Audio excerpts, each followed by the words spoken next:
Welcome back to Science Factory. This is part 2 of our conversation with Dr. Nicholas Brown. In this episode, we go deeper into the field.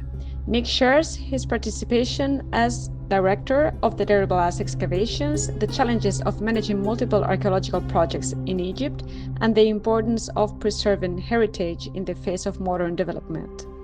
If you've ever wondered what daily life is like on an archaeological dig, this is the episode for you. You've excavated in a variety of sites, from Elephantine and Wadi el-Hudi to Luxor and Amarna. What has this range of experience taught you about the diversity of ancient Egyptian life and death? I have just been so fortunate to work at so many different sites throughout Egypt, and even one site in the Sudan before the terrible civil war that's going on right now.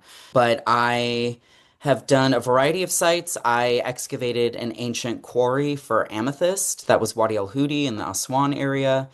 I've tried out, I should say, geophysical survey at Amarna, for instance. I've excavated funerary sites at Amarna, in Luxor, and at Thutmose in Sudan as well. The settlement site at Elephantine Island, and now Deir el-Ballas, has been added to the CV as well. And so I'm just super fortunate that I've had this wide range of experiences in Egyptian archaeology. I think it's really exposed me to several different things like different excavation methods, right? You know, what works for one team in one site may not necessarily work for another team at a different site. And so having to adapt and kind of learn different techniques and ways of doing things, I think that's been fundamental for my growth as an archaeologist. I think what's been great for me as an Egyptian archaeologist and someone who specializes in material culture and objects is that working at this variety of sites has then also exposed me to a variety of different artifacts, object types, different forms of material culture, not only from Egypt, but also down south in Sudan as well. And so I've got this whole better understanding of object types and have more confidence with dealing with what I'm finding in the field, ranging in dates, right? Everything from the Middle Kingdom all the way through to the New Kingdom and late period as well. And what's great as working as an archaeologist is probably 99% of the time what we're finding in the field are ancient people's trash or the broken bits and pieces that were left behind. It's wonderful. We can go to museums and we have these beautiful gilded objects or these complete statues or whole pieces of furniture that were buried in somebody's tomb. But often when you're dealing with the actual field work on the ground, you're finding just little tiny fragments of this stuff, and then you're having to remember, oh, in this museum I saw that type of box which had this type of inlay, and now I'm finding that in the field. You're having to build these connections between museum collections and what we find as archaeologists. So that's been great with all of these different experiences as well. What has been your role in these excavations? Because I imagine that it was not the same to be working on your first excavation at Amarna than now at Deir el-Ballas. So what kind of work have you been doing in the different sites that you've been working on? So I've been really fortunate in that I've had a whole range of different roles and jobs on all of these archaeological projects that I've worked on. So most of my experience has actually been as what we jokingly call a shovel bum. So I'm the stereotype where I'm a field archaeologist. I'm out in the dirt with a little trowel and paintbrush and bucket, and I'm moving dirt around. I have also worked on projects as an illustrator for pottery, done that a couple times as well. I'm placed in a magazine, and I just spend 8 hours a day just drawing pottery sherds and kind of reconstructing what those pots would have looked like in antiquity. I've done survey work as well, so I've worked with a total station and helping people to map and plan different sites or different areas as well. Even in the field, I've had experience as a draftsman or illustrator, drawing graves at Amarna, for instance, the skeletons that remained, but also the graves themselves. And then finally, on my newer project, I've had to take on a different role. I run 2 different research projects right now in Egypt, so Deir el-Ballas, which I've been talking about. I'm a co-director with Peter Lacavara, and that's definitely more of a managerial role where I am having to kind of lead the troops and lead the team and organize what kind of work and what kind of research questions we're going to try to answer. Sometimes, as the co-director, I'm able to also run an excavation trench at the same time. That's a bit challenging because you're also having to run around the site and deal with the day-to-days of running an excavation. So that in some seasons has to be put on hold. But my other research project, I'm actually working in the tomb of Thutmose IV in the Valley of the Kings. So that is a project that I'm also very passionate about, where I am the head kind of um, uh, research investigator for that team, where I'm essentially revisiting this monument that it's been excavated, it's been talked about time and time again in the literature. And what I'm trying to do is restudy the monument from the perspective of the workmen and the Deir el-Medina crew that actually built the tomb. We have very few graffiti in the tomb from the workmen. This is aside from the famous black ink hieratic graffiti that everybody talks about. We've got other stuff mentioned in this tomb. We have tons of workmen's marks that kind of inform us about the strategies and the ways that these men were building this tomb. But I'm also revisiting the material culture remains and the artifacts that Carter left behind in the tomb and are actually still in the tomb today. So these are the objects that in 1903 were not very exciting. They're not museum quality, certainly at that time, even today, one could make that argument. But they're important clues about this royal burial and burial practice for the 18th dynasty that are worth looking at and re-discussing and restudying as well. And so my role as the director of that project is not only actually physically documenting and studying these objects, but then also bringing in a team of specialists to actually look at this material more in depth. So I just ran a third season at this project. I had Salima Ikram from the American University in Cairo with me, looking at the animal bones and animal remains in the tomb. I'm planning a fourth season back to the site, I hope, inshallah, let's see. And I'm bringing on a team of specialists, David Aston for pottery, Claire Mallison for botanicals, Carrie Arbuckle McLeod for wood analysis and identification. And so again, that's circling all the way back to your original question.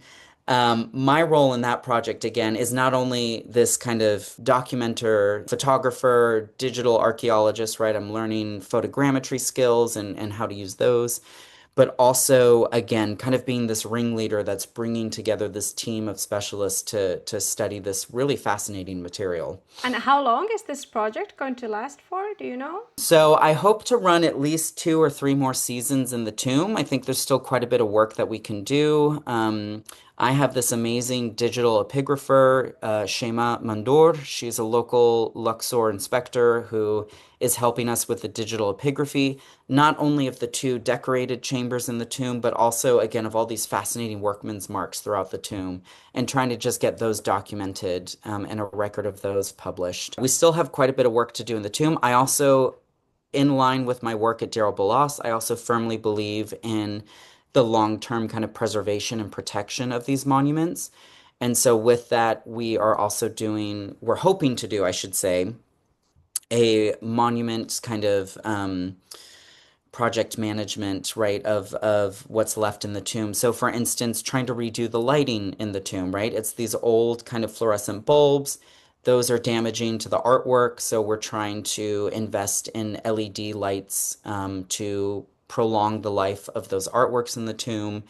I would love to get some updated signage installed, even temporarily within the tomb itself, just to give visitors a more clear understanding of the monument and the things that we as archaeologists see that might be of interest to them as well. So these are some of the long-term goals that we have for the project, and I'm hoping 2 or 3 more seasons. I have to work with my Egyptian colleagues, of course, so we'll see what they deem as important or worthy of a project, or if they decide that we're done working here, we need you to move somewhere else. I think this kind of research brings you closer to the human beings behind, to the artists, to the workmen that were working there. And for me, that is kind of really amazing, thinking that how long has it been since they were working there, since they were creating those works of art? It's very humanizing. I don't know if that's correct, but I love that topic. Yeah, I was just thinking, you're talking about the humanization or kind of the humanity of the ancient Egyptians, right? And it's just kind of sparked this reminder for me that you had asked earlier if I learned through the course of archaeology about the ancient Egyptians. And I do just have to say, the longer I study the ancient Egyptians, whether I'm in the field excavating or I'm here in the United States working in a library, nose in a book, right?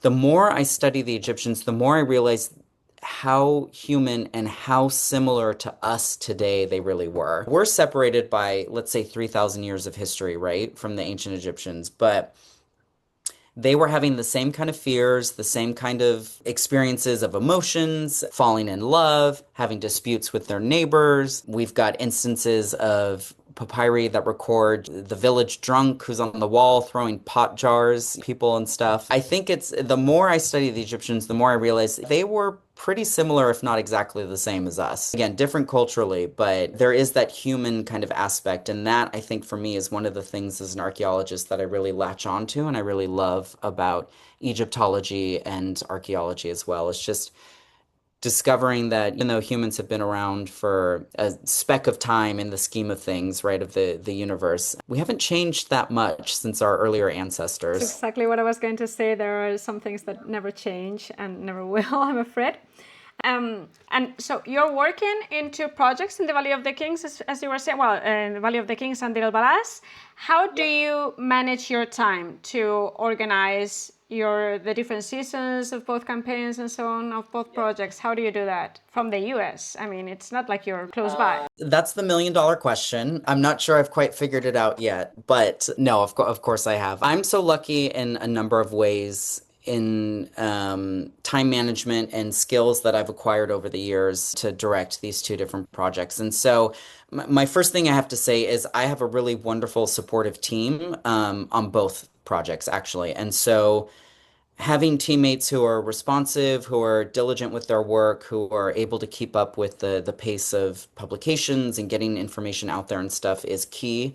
And that has been super helpful for me as kind of the project director for both of these different projects. So there's that. I think also I have just had to learn over the years time management skills and devoting time to certain things, right? And so in the lead up to el-Ballas and that project, let's say I'm obviously very focused on that and kind of the logistics of getting that project underway. Vice versa for Valley of the Kings and the tomb of Thutmose IV. I was just there back in May of 2025. And I would say I probably spent the better part of April just preparing for that project and doing the library research that needed to be done, talking with Egyptian officials at the Ministry of Tourism and Antiquities, getting all that paperwork underway, coordinating with my team the exact dates that we could go. Publication is so important to me, and I hope I can live up to this. Let's see as the career goes on. So much of archaeology is actually wasted if you're not able to publish and actually produce something. And so I do my best. It's challenging, but I do my best to get publications out there regularly in either my research or the archaeology I'm doing in the field. So I have 2 publications underway for the Valley of the Kings, which are just getting finished up, and then I'll send those off to academic journals to be published. el-Ballas, we have a preliminary report on the South Palace structure that should be coming out in December. My co-director and I are working on that right now. And in terms of time management, a lot of it is just having to work at least 5 days a week, if not 7 some weeks. It just depends. I don't recommend that. I think everyone needs a healthy break. A couple hours of work every day or a full 8-hour day is kind of just how I push through and time manage at this point. I've been so fortunate in my position here at Yale University where I actually had a full year devoted just to my projects and my research. And that really was key to getting kind of a big push for developing these 2 different projects further, but also getting some publications out there as well for the research and material that I've been working with. And in terms of the trips you do there, I mean, how many times do you go there for each project a year? You go one to el-Ballas and the other one to Thutmose IV? And do you do that more or less at this, well, at the same time, or for example, April one and May the other, or well, not May because it would be too hot. But do you do something like that? Because that's what I would do at least. Put them together so you're already there. No, it's a great question. And I probably spend on average 1 to 3 months a year in Egypt, right? I'm based here in the United States right now, but I'm often in Egypt for these different projects. And so, exactly to your point, I usually we run Deir el-Ballas, that project, in January into February. So, just after the kind of the Christmas and New Year's holidays. Valley of the Kings, depending on permissions and timing and when the team is available, we either go in the tail end of spring, so late April, early May, which is very hot, as you said. I don't necessarily recommend working in Luxor at that time because of the heat, but also it's very quiet and you're in a tomb, so that kind of helps as well. I've a couple other seasons I've run that project for a month or for 3 weeks in the fall. So September or November, I think, were the times that I did that as well.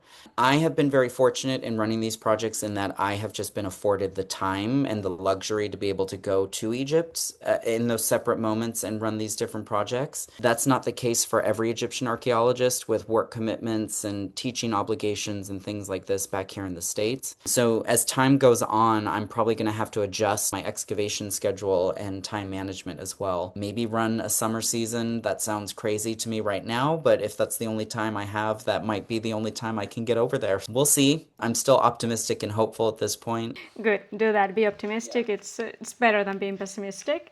And considering your long career in Egyptian archaeology, what are the biggest challenges you have found so far? There's a number of challenges, I think, working as an archaeologist in Egypt. One thing for me personally has been the time away from friends and family. I often am in Egypt 1 to 3 months on average a year. I've done trips to Egypt where I've been there for 8 months straight on.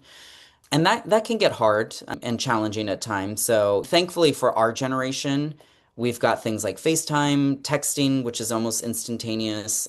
So keeping in touch and communication is good, and that helps a lot. But once in a while, you just want to be home at your own home base, or you want to be back home with family. I know also modern Egypt is challenging because we as archaeologists were conflicted with this idea that the population of Egypt is growing and therefore urban and agricultural developments are expanding and growing as well. And what that means for the archaeology is that a lot of sites are at risk. They've either been destroyed or they're about to be destroyed. So that becomes a bit of a challenge as well. And I'm conflicted about that because, on the one hand, I understand these people need a place to live, right? And they've got to develop these villages in Upper Egypt, let's say, and expand to have schools and post offices and basic facilities that we would all kind of expect here in the West, right? And when you're talking with a local and you're engaging with a farmer who, let's say, he's kind of expanded his field over some archaeological mud brick remains, in his mind, it's like either save a decayed mud brick wall or expand the farm and get more money to feed my family. So it's a no-brainer. Of course, I can understand and see why he did that or his kind of motivations for that. So that's the challenge, is working with the local populations and understanding how to preserve and protect archaeological heritage, or at least record and document that heritage before it's lost. And then having to, at the same time, kind of work with the locals and understand, yeah, you guys need more room to expand. Okay, let's find an area of the site that doesn't have archaeology where you can build a school or build the post office, let's say. Unfortunately, there's no resolution to that. I think as time goes on, it's only going to get more challenging, but it's the reality of archaeology in Egypt, and it's kind of sink or swim. Either you deal with it and figure it out, or go work somewhere else, because just something we have to engage with and acknowledge and deal with. That's why registering and documenting everything you find, it's so important. It also happened in the past that there are things that are lost for whatever the reason, but there are some documents, so at least it's not the complete information, but it's better than nothing. We're going to have to acknowledge and realize our work as archaeologists is going to be more kind of rescue archaeology, or even urban archaeology like. So if you think about cities like London, right, whenever they're developing a new building or a new construction project, You have a team of archaeologists come in, they kind of dig around, they recover whatever they can, they document whatever walls or whatever ancient structure is there, and then it gets built over. Similar thing happens here in the United States. It happens in other parts of Europe as well.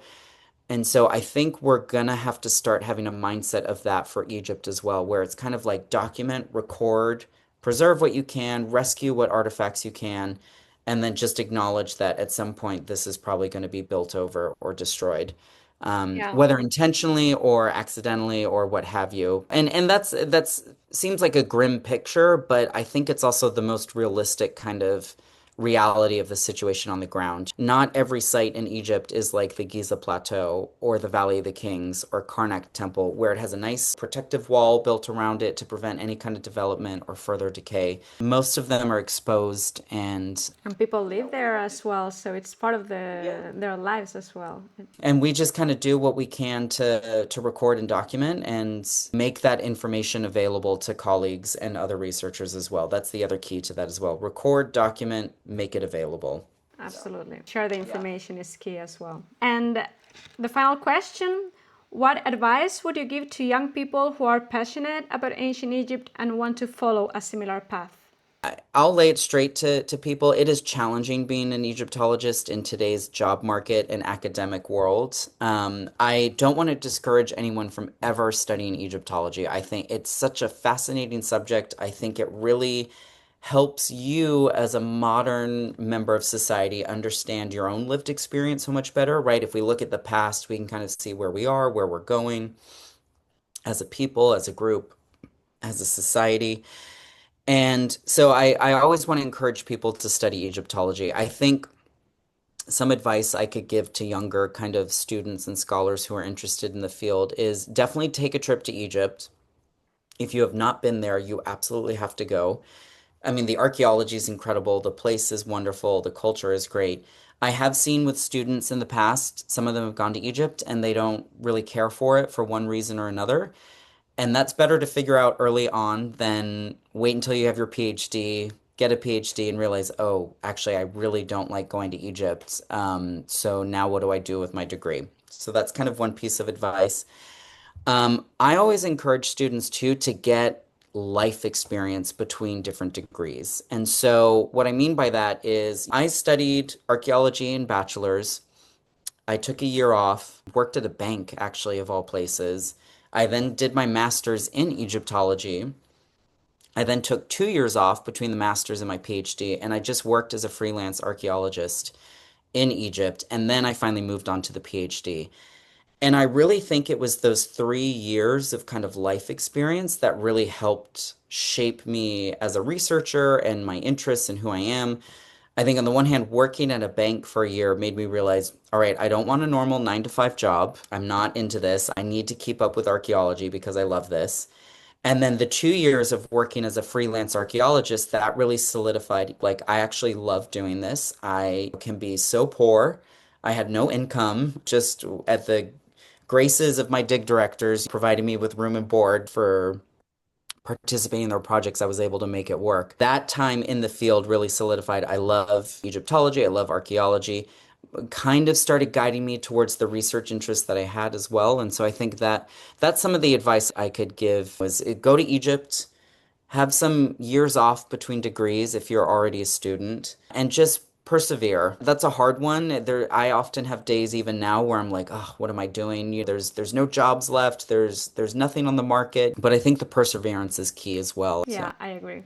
Well, thank you very much. We wish you all the luck and we hope for the best. So we'll follow your career, we'll follow your publications, and maybe we can have you back soon to continue talking about your future projects.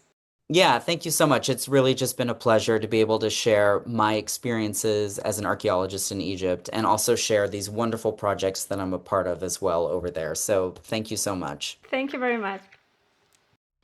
That concludes part 2 of our interview with Dr. Nicholas Brown. From Tutankhamun's tomb to Deir el-Ballas and the Valley of the Kings, Nick has given us a unique glimpse into the work of a modern Egyptologist. Don't forget to like, share, and subscribe to Science Factory for more interviews with leading researchers from around the world.